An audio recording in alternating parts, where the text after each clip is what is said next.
Ang problema sa charter change is kapag talaga ang motivasyon dyan ay hindi holistic, it's selective, no? Magkakaroon tayo ng problema. Sasabihin nila maraming depektong constitution, kaya ganto, pero may hidden agenda. Ang narinig kong hidden agenda ay yung provision on foreign local ownership of business and land. Kasi 60-40 60% local, 40% foreign. Ngayon, may nagpo-push na gawing 100% ownership.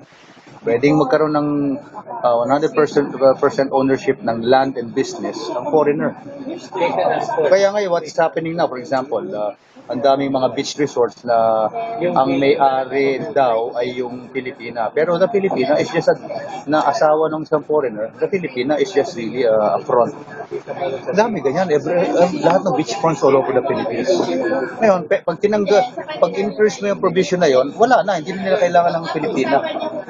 Sila na mismo. They will own it and they don't have to go through complicated Bureau of Immigration and BIR and SEC regulations for business permits.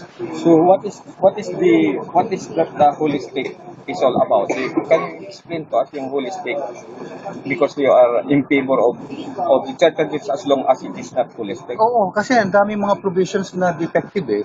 Halimbawa, yung provisions on political dynasty na nandyan siya, pero wala nangyayari, di ba? Provision on energy, provision on patrimony, provision on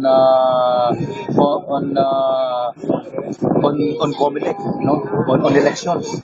Kaya kailangan natin ng electoral reform. Tutukan yan ng constitution. Ay, pag lahat-lahat, itinan po yung butas ng buong constitution. Pero pag ginawa mo ngayon yan, sasakyan yan ng mga gustong kumabel dahil tatakbo sila for political office.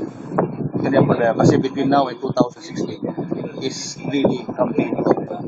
So what is really a good end, will be undermined by something less, like yung kanilang political mileage. Is it proper for us to have this Hindi. At the moment, no. Kasi nga, mali yung timing. Malapit na eleksyon. Kaya, they are probably looking at it carefully and studying how they can make it pass and use it so that they maximize its usefulness for political mileage. Pero if they cannot get political mileage for it, they will not. Kasi sa tingin ko ngayon, pag nag-charter change ka, it's not really for the Constitution and for the good of the Filipino people. Because everything now is slowly towards 2015. Electioneering na eh.